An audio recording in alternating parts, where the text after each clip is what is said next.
On the same day, Moscow said Ukraine struck deep into Russia with U.S.-made ATACMS missiles.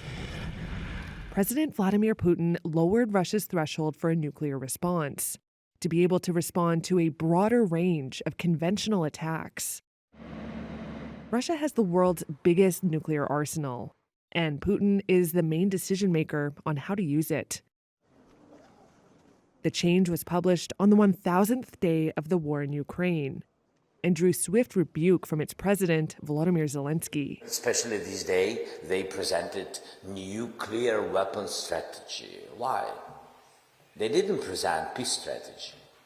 Did you hear it?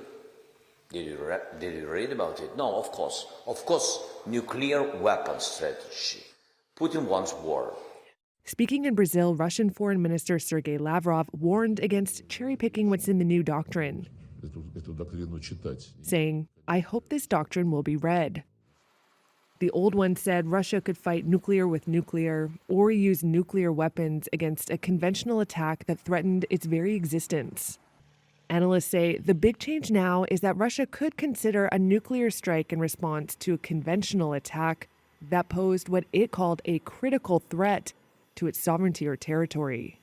Together, Russia and the U.S. control 88% of the world's nuclear warheads. The U.S. National Security Council said it had not seen any reason to adjust its nuclear posture.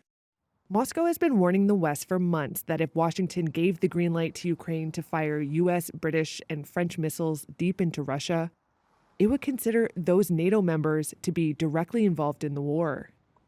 British Prime Minister Keir Starmer spoke to reporters from the G20 in Brazil.